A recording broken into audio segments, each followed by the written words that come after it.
बिस्मिल्लाहिर्रहमानिर्रहीम अस्सलाम वालेकुम। Welcome back to my channel Madiha food vision में। आज मैं अपने दोस्तों के लिए लेके आई हूँ बहुत ही मज़ेदार सी मीठी टिक्कियाँ बनाने की रेसिपी कि मैं इसको किस तरह से बना रही हूँ। ये बहुत ही मज़ेदार और बहुत ही आसानी से ये घर में बनने वाली टिक्कियाँ हैं। तो मैं आपको बताती हूँ कि मीठी टिक्कियाँ बनाने के लिए हम लोगों को जिन चीज़ों की ज़रूरत होगी। ये मेरे पास एक बड़ा कप जो है वो मैंने मैदा ले लिया है, जिसको अच्छी तरह से मैंने छान के रख लिया है। शुगर है इसके अंदर पिसी हुई जो है वो 1/2 कप है, और साथ में हम लोगों ने सूजी ली है जो है 1/4 कप, यानी कि कप का चौथा हिस्सा। साथ में हम लोग इसके अंदर खोपरा डालेंगे, इलायची पाउडर हम लोग इसके अंदर डालेंगे, और ये सफ़ेद तिल हैं, ये हम लोग 1 खाने का चमचा डालेंगे। साथ में 2 खाने के चमचे हम लोगों ने घी रखा हुआ है, देसी घी, जिसको मैंने पिघला के रखा हुआ है, क्योंकि ये सर्दी का मौसम है तो ये जम जाता है। साथ में ये 1/2 कप हम लोगों ने नीम गर्म दूध इसके अंदर इस्तेमाल करना है। तो आए हम लोग रेसिपी बनाना स्टार्ट करते हैं। सबसे पहले बाउल में हम लोगों ने मैदा डाल लिया है। अब मैं इसके अंदर ये पिसी हुई चीनी ऐड करूँगी। अब हम लोग इसके अंदर सूजी भी ऐड कर दूँगी। साथ में हम लोगों ने ये जो घी जिसको मैंने पिघला कर रखा हुआ था वो 2 खाने के चमचे ये ऐड कर दूँगी इसके अंदर। और ये इलायची पाउडर है, अगर इलायची पाउडर अगर आप लोगों के पास है वो ऐड कर ले। मेरे पास नहीं था तो मैंने इलायची को थोड़ा सा ऊपर से दरदरा सा कर लिया, ये ऐड कर दूँगी इसके अंदर। खोपरा डालेंगे, और जो सफ़ेद तिल हैं ये हम लोगों ने 1 खाने का चमचा इसके अंदर ऐड करने हैं। इन सारी चीज़ों को पहले अच्छी तरह से मिक्स कर लेना हाथों की मदद से। इसको हाथों की मदद से अच्छी तरह से आप लोगों ने मसल लेना है, ताकि इसके अंदर ये जो है ना गुठलियाँ ना बने। और ये इस तरह से ये सारा जो है हम लोगों ने पाउडर फॉर्म में बना लिया है। सारी चीज़ों को मिक्स कर लिया, जो ड्राई हम लोगों ने चीज़ें डाली हैं। अब मैं इसके अंदर दूध ऐड करूँगी थोड़ा थोड़ा सा करके। आटे को हम लोगों ने गूंद लिया अच्छी तरह से, आप लोग देख सकते हैं। इसके ऊपर मैं अब लगा रही हूँ घी, ताकि ये अच्छी तरह से जो है ना इसको स्टे देना है तकरीबन हम लोगों ने आधे घंटे के लिए। क्योंकि आप अगर इसके ऊपर ऑयल लगाने का मकसद ये होता है कि इसके ऊपर से ये वो जो है ना ड्राई ना हो आटा, और ये ख़राब ना हो जाए आधे घंटे तक। फिर आधे घंटे के बाद इंशाल्लाह मैं आप लोगों को दिखाती हूँ। जी, तो आप लोग देख सकते हैं आधा घंटा हो चुका है इसको हम लोगों को स्टे दिए हुए। अब मैं इसको बेलती हूँ, इसकी रोटी बनाती हूँ। तो इसके लिए हम लोग इसको निकाल लेते हैं।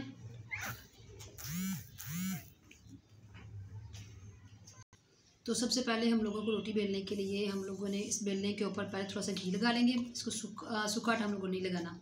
तो इस तरह से इसको हम लोगों ने बेल लेना है। बहुत पतली आप लोगों को रोटी नहीं बेलनी, थोड़ी मोटी ही होगी।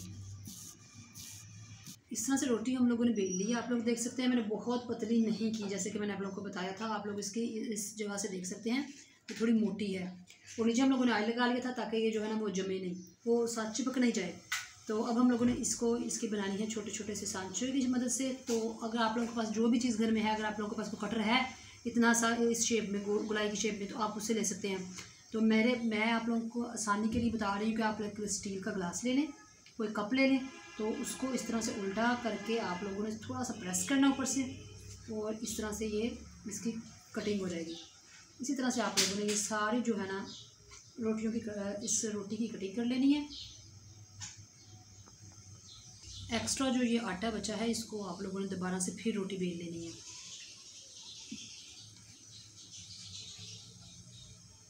जिस तरह से हम लोगों ने छोटी रोटियां बना कर रख ली हैं, तो अब आपने इसके अंदर फॉर्क की मदद से इस तरह से सुराख करने हैं, ताकि जब हम लोग इन्हें फ्राई करें तो ये फूले नहीं, वरना ये ख़राब हो जाएंगी। दूसरी तरफ मैंने ये रोटी जो बेली हुई है बड़ी, अगर आप लोगों की आसानी के लिए इसी के ऊपर अगर आप लोग पहले ये इस तरह से करके इसमें छोटे छोटे से सुराख कर लें।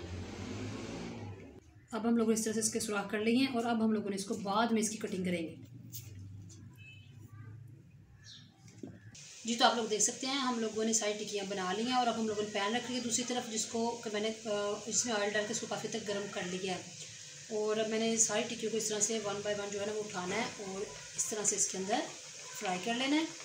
आँच आप लोगों ने मीडियम रखनी है, ज़्यादा हाई नहीं करनी, वरना ये बहुत जल्दी कुक हो जाएंगी, इनका कलर चेंज हो जाएगा और अंदर से ये कच्ची रह जाएंगी।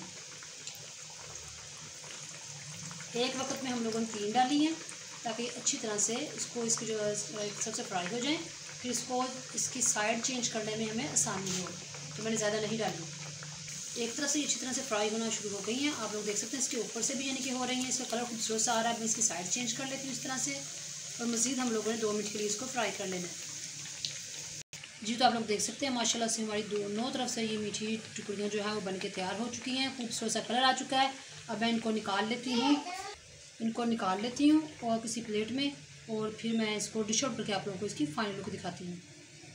जी तो आप लोग देख सकते हैं इसकी फाइनल लुक हमारी मीठी टिक्कियों की। मैंने इनको निकाल लिया प्लेट में, इसको डिश आउट कर लिया। इनको ठंडा करने के बाद हम लोगों ने इसको डिश आउट किया है। जब हम लोगों ने इसको निकाला था तो हम लोगों ने किसी स्ट्रेनर में रखा ताकि ये अच्छी तरह से जो है ना वो ठंडी हो जाए, दोनों तरफ से इसको हवा लग जाए, और फिर ये खस्ता सी बनके तैयार हुई हैं।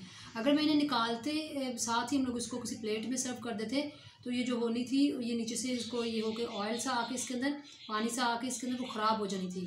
तो अब ये माशाल्लाह बहुत ही खस्ता बन के हमारी मीठी टिक्कियाँ तैयार हुई हैं। आप इन्हें बिस्किट कह सकते हैं, मीठी टिक्कियाँ कह सकते हैं, और ये बहुत ही ज़बरदस्त माशाल्लाह तैयार हुई हैं।